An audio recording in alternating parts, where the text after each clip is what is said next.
Hello boys and girls, welcome to the second part of the Q&A.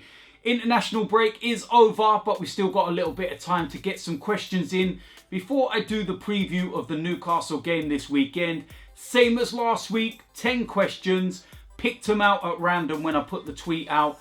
So let's see if you're one of the questions that I asked today. Now, the first question comes from a John 2075575. Again, one of these accounts with numbers at the end. Really hope that's not your phone number. I don't think it is. What made you support Arsenal out of all the other London clubs? Quite simply, Arsenal is in my blood. It's part of my family. It's part of my life. From my dad to my granddad to my great-granddad, we all originate from Woolwich. Now, for all of you that don't know, Arsenal originated from Woolwich before they moved to North London in the early 1900s, and that's how long we've been supporting Arsenal as a family. It's gone all the way through. When I was younger, my dad moved to Luton, which is why I've lived there, which is what a lot of you may have seen. But by the time I was living there, Arsenal was already in my blood. It's as simple as that. There was no other team. And yeah, it's been throughout my family, throughout my life. Every single member of my family supports Arsenal. I have family members that are named after Arsenal players. My brother was the first one within the family to have a girl. And to keep up the tradition of Arsenal names in there, he called her Lenezra, which, if you don't know, is Arsenal spelt backwards. One of my nephews has got Anders in his name after Anders Limpar. One of my nephews is called Adam after Tony Adams. Yeah, there's so many. My eldest son, Kieran, his middle name's Thierry. Yeah, there's crazy. You might say we're a little bit insane and a little bit mad for Arsenal. Next question comes from travelling_Brit, and he says, when was the first time you noticed that fan TV had become a big deal? I would probably say a couple of seasons ago. First game of the season against Liverpool when we lost 4-3. Done the interview after the game and it just went completely mental, blew up. And then throughout the rest of that season, things just kept going and going from there, and things got really big.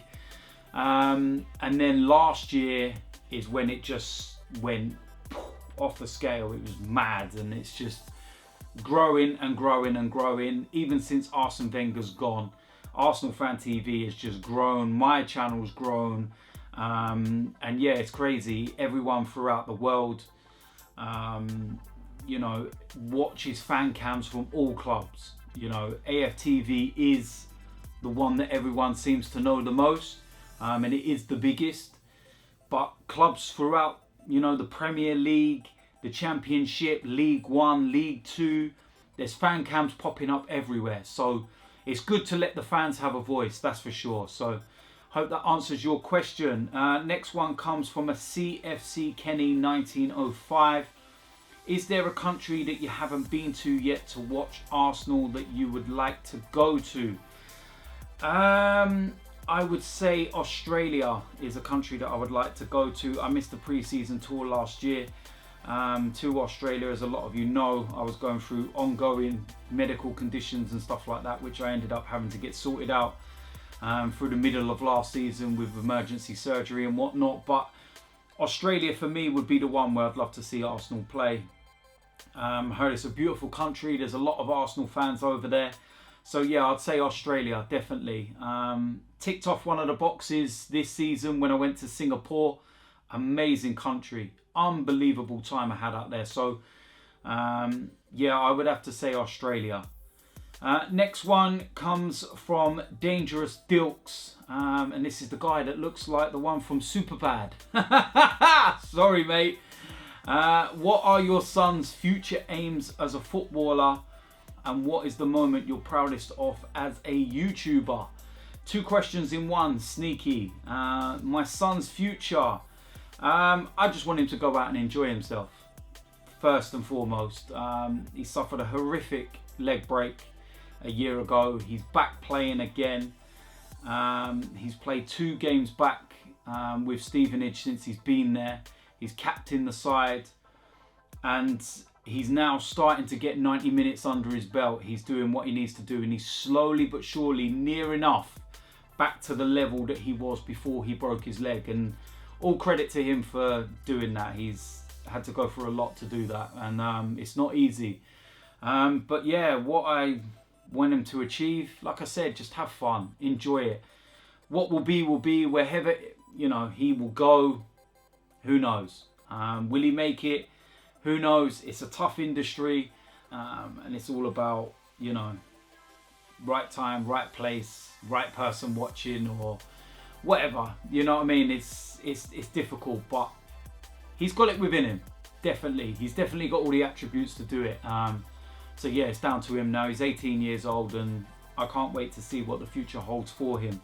My proudest moment on YouTube, probably 100k subscribers. I was told from the beginning that I wouldn't even get 5,000 when I started the channel. So for it to grow where it is, to get 100k, I'm over 180 odd now. I'm closing in on 200. So yeah, really proud of that achievement. Next question comes from a Mark123 Hewitt. And he says, what match has had the best atmosphere at the Emirates? Whoa.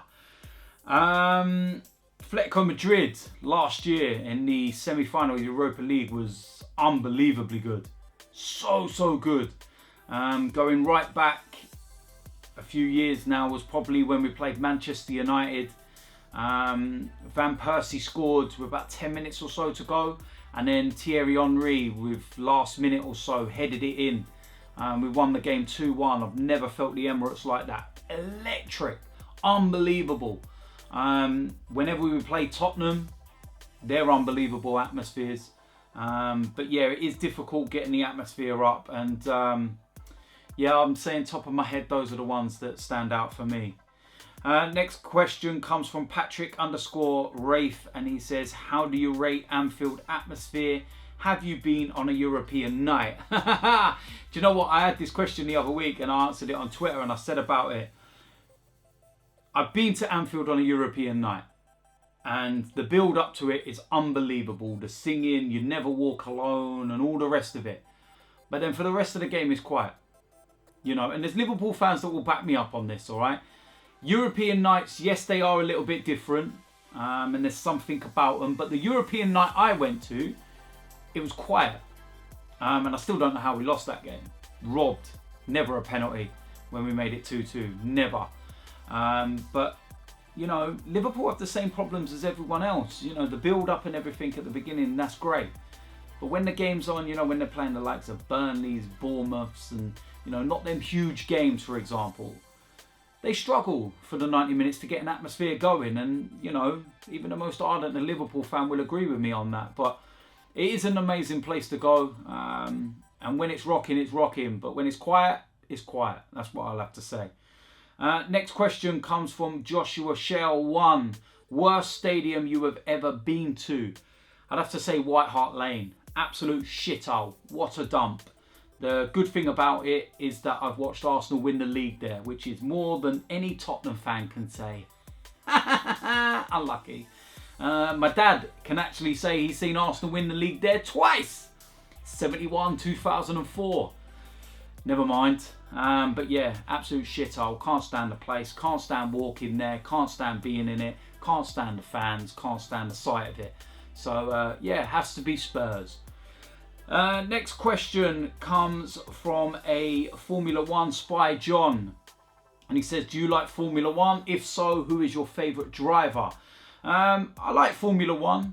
I went off it a little bit when Michael Schumacher was just completely dominating it every single year and there wasn't really any competition whatsoever.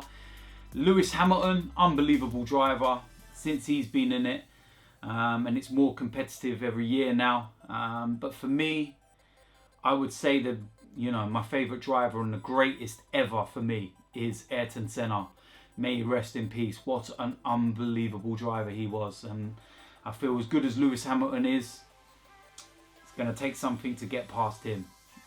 Ayrton Senna for me was the best, definitely. And he's my favourite, along with Lewis Hamilton currently. Next question comes from a Vintage Rambo, and he says, how far do you think the English teams will go in the Champions League?